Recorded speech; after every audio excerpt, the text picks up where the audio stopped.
चैतन्यमयी सत्यमयी Parme Om Sri Aurobindo Mira is my refuge. Namaste, Vande Mataram, good morning, welcome all of you.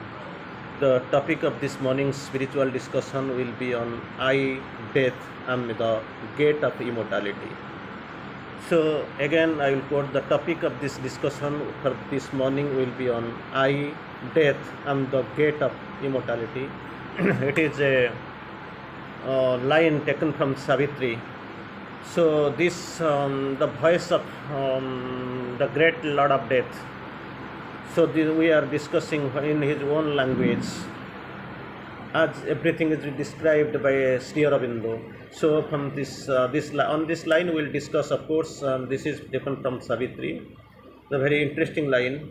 Sri Aurobindo, the Lord of Death quotes. It is everything is in the light of Sri Aurobindo Savitri.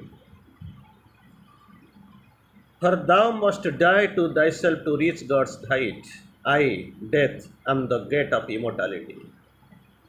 To the great divine mother, supreme mother, the Lord of Death has quoted, for thou must die to thyself to reach God's height. I, death, am the gate of immortality. Initially, we have listened before, we have also discussed in a couple of discussions. In these discussions, we have seen Lord quotes, I am the shapeless, formidable, vast. I am the nude in which they cease. I am the immobile in which all things move. I, death of God, I am He, there is no other God. I am one refuge of thy soul. So these are very, of course, depressing, very distorting, very much actually dissatisfying lines, but actually great lines. It is written by Sri Aurobindo. It has been quoted by the Lord of Death. Now here also we can see I, death, am the gate of immortality. So before going to that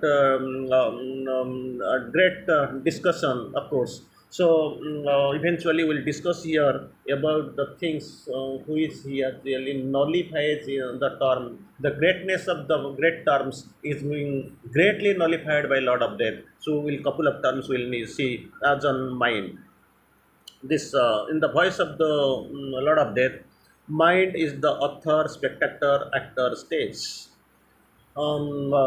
Different kinds of mind, of course, we have already seen.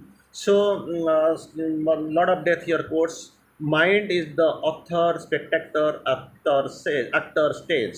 Mind only is and what it thinks is seen. Then, because this we think mind, our with different kinds of mind we have seen, of course, it is in a progressive way. Mind, then higher mind. So in spiritual, the next step is spiritual mind. In spiritual mind, it is coming higher mind, illumined mind, intuitive mind, then over mind. Then after come that next letter is next hierarchy is super mind. So it is written mind only is and what it thinks is sin. Then of course he's in his own style, in his own description. He is trying to explain the things. If mind is all, because initially he has said mind is author, spectator, actor, stage. Mind only is and what it thinks is sin. Then again he actually tries to explain. It is a dissuading term. He has used a very negative term. If mind is all, renounce the hope of bliss. Because till now we feel everything is mind, what it thinks is seen and felt. So if mind is all, renounce the hope of bliss. If mind is all, renounce the hope of truth. So if you think these are the things till now we have taken mind is all, mind is everything, mind is doing whatever you thinking or doing, it is the right. So again quotes, if mind is all, renounce the hope of bliss. If mind is all, renounce the hope of truth. For mind can never touch the body of the truth. It is true that mind can never touch the body of the truth. It is in the narration of the Lord of Death. And mind can never see the soul of God. God's soul mind can't reach. Only his shadow it grasps, nor hears his laugh. This is the shortcoming. This is the lacuna. This is the actually problem with the life, with the mind rather. As it turns from the hymn to the vain seeming of things, mind is a tissue oven of light and shade. Very interesting. Mind is a tissue oven of light and shade, where right and wrong have assumed they are mingled parts, or mind is nature's marriage of convenience between the truth and falsehood, between joy and pain.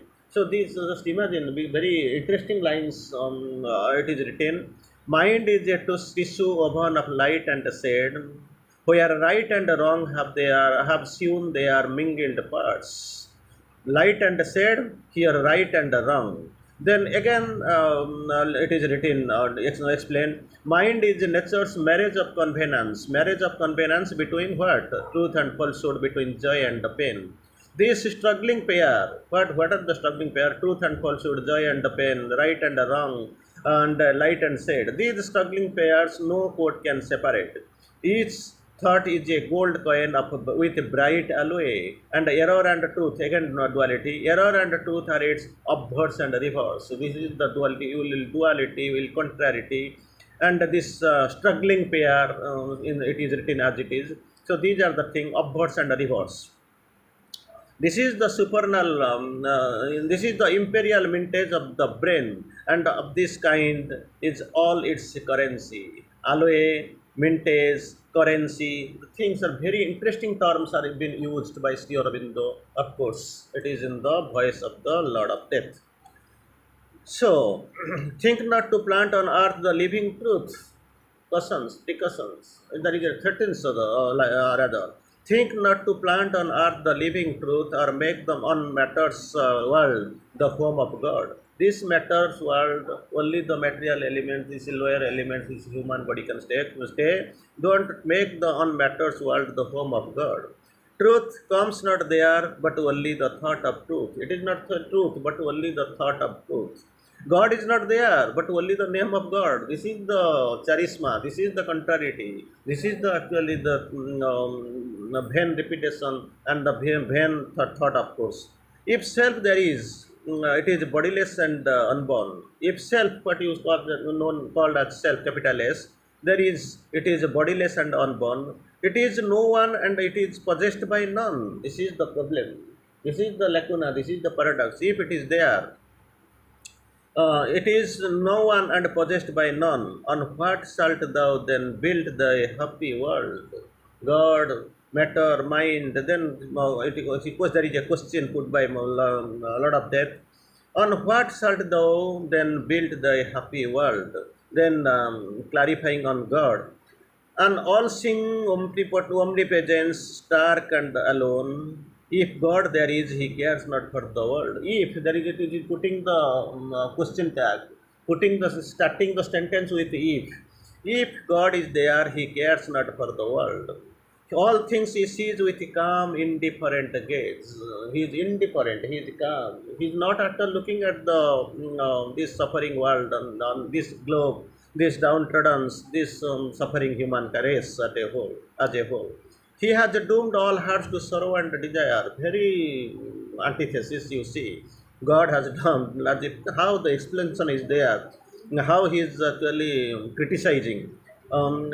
This ignorance is there, maybe, of course, with his ignorance or something, he is attempting or he is actually trying to dissuade the soul. He has doomed all hearts to sorrow and desire. He has bound all life with its implacable laws. Therefore, it is truly, it is not that they are the antithesis, but it is here put forward by the Lord of Death. He has bound all life with the implacable law. He answers not to the ignorant voice of prayer. The prayer that he is putting, this is the ignorant voice of prayer, that is not at all answered. Eternal, while the ages toil beneath, unmoved, untouched by aught that he has made. Untouched, unmoved, the eternal, while it is eternal. The ages toil beneath. But while he is eternal, but the ages toil beneath, unmoved, untouched by aught he has made. He sees an animate detail mid the stars, the animal's agony and the fate of man. He sees. Immeasurably wise, he exceeds by thy thought. He is quite wise. He exceeds by thy thought. He is not he is totally indifferent. He is actually solitary, remote, staying solitary and remote. These are the expression and these are the dissuading sentences, very negation you have used, negates the divine. Then what happens? His solitary joy needs not thy loves. Need not thy love is not at all required for his solitary joy. His truth in human thinking can dwell. So if thou desirest truth, then he is tempting again. They giving the all disdainful, all the negations, all quoting the mind written stories, mind dreamed stories. Now himself actually he is trying to persuade. He is trying to actually solace and tempt actually. If thou desirest truth, then still thy mind forever, slain by the dumb unslain light, immortal bliss live.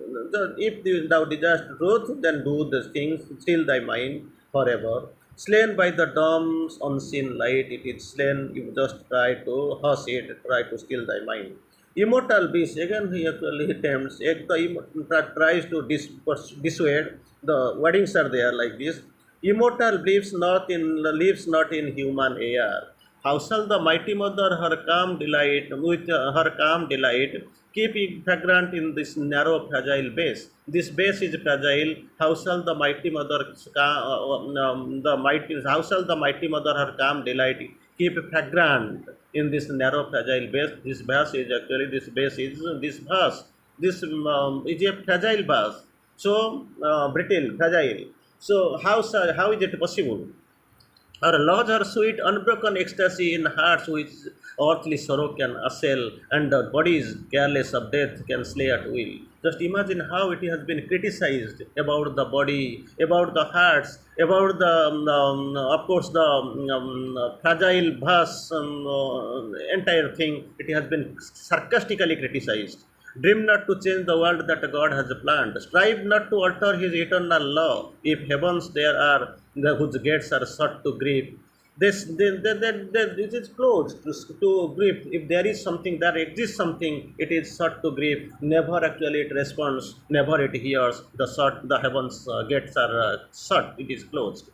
Where light is native and delight is king in the imperishable hemisphere, there itself on the upper imperishable hemisphere on the top, light is native and delight is king. And the spirit is the deathless ground of things. Choose thy high station, child of eternity. That is there in the possible in the upper hemisphere, here it is not. You may choose it.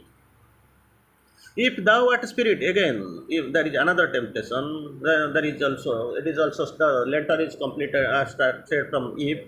If thou art spirit and nature is thy robe, cast off thy garb and be thy naked self, immutable in its undying truth, alone forever in the mute alone. You garb, you just become a mute alone. You become alone. You just try to. This is the true self of you. You see.